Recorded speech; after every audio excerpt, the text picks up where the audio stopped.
Des moments avec Dieu avaient un temps de réflexion pour chaque jour. 22 avril. À venir.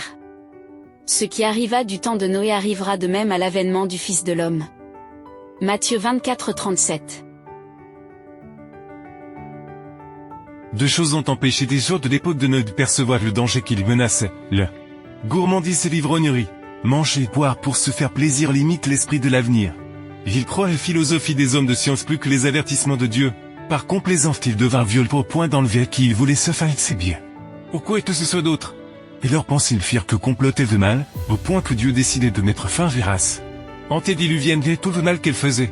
En 2300 avant Jésus-Christ, les cataractes des cieux s'ouvrirent. La terre lançant de l'air d'énormes rochers, de grands rochers furent arrachés de leur place. Le chaos était total et les bêtes couraient vers les hommes pour leur demander de l'aide. Et les hommes terrifiés grimpaient sur les animaux et semaient les plus élevés. Mais l'eau du déluge les a tous détruits. Telle serait la venue du fil de l'autre lampée avec des eaux de crue. Mais la situation morale du monde aurait atteint son apogée. Et Dieu reviendra pour mettre fin à l'histoire du mal. Noé a prêché à ses contemporains que Dieu leur donnerait 120 ans pour se repentir de leurs péchés et se réfugier dans l'arche. Mais ils ont rejeté cette invitation miséricordieuse. Ils ont eu amplement le temps de se détourner de leurs péchés, de surmonter leurs mauvaises habitudes et d'acquérir un caractère juste. Mais l'inclination au péché, bien que faible au début chez beaucoup, fut renforcée par la participation répétée au péché, et les précipita dans une ruine irréparable.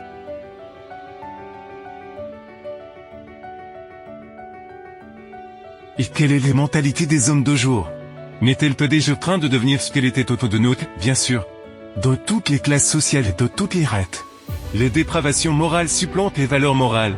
La grande loi de Dieu est foule de pieds comme si Dieu ne voyait pas ce que font les hommes. Mais le plus grand de tous les problèmes est pas là lui-même, mais le fait que, comme un cancer mondial, les hommes ne voient pas les avertissements de Dieu. Capables de se guérir eux-mêmes du mal, ils refusent la médecine parce que, sous l'effet de la gourmandise et de l'ivresse spirituelle, ils ne discernent pas de ruine vers laquelle le monde se dirige. Nous sommes plus concentrés sur les choses de ce monde. Et nous ne levons pas les yeux vers le ciel et de tournant pas nos cœurs vers Dieu pour le salut. Le Christ lui-même nous présente le danger qui nous attend.